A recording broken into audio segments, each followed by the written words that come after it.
சுவாசத்தை கவனி, ஆயுள் கூடும். வார்த்தையை கவனி, மதிப்பு கூடும். செயலை கவனி, நிதானம் கூடும்.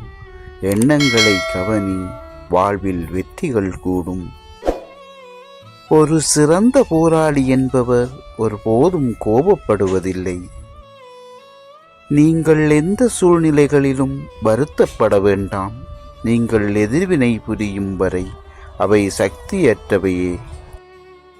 யாருக்கும் தீமை செய்யக்கூடாது என்ற மனம் இருந்தாலே போதும், வாழ்க்கையில் வெற்றி கிடைக்கும். ஆதாயத்தோடு அலையும் மக்கள் வாழும் உலகில் உனக்கான நியாயத்தை தேடுவது கடினம்.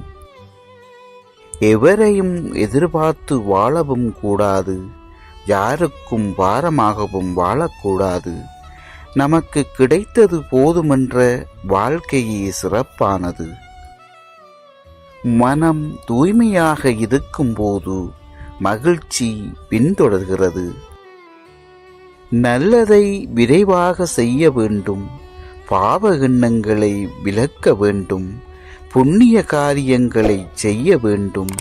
இவற்றை செய்ய தாமதமானால் உங்கள் மனம் பாபத்தில் திளைக்க ஆரம்பித்துவிடும்.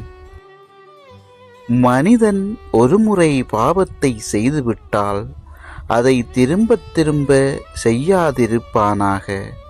அவன் அந்த பாவத்திலேயே மூழ்கி இருக்க வேண்டாம். ஏனென்றால் பாவமூட்டை மிகவும் துக்ககரமானது. எதிர்பார்ப்பை நிறுத்திக் கொண்டால் மகிழ்ச்சியாயிருப்போம். அதிகமாக பேசுவதை நிறுத்திக் கொண்டால் அதிகம் மதிக்கப்படுவோம். உன்னை தவறாக புரிந்து கொண்டவரை பற்றி தவறாக எண்ணாதே. ஒவ்வொருவர் மனநிலையும் வெவ்வேறானது என்று அறிந்து அமைதியாயிருக்க பழகு.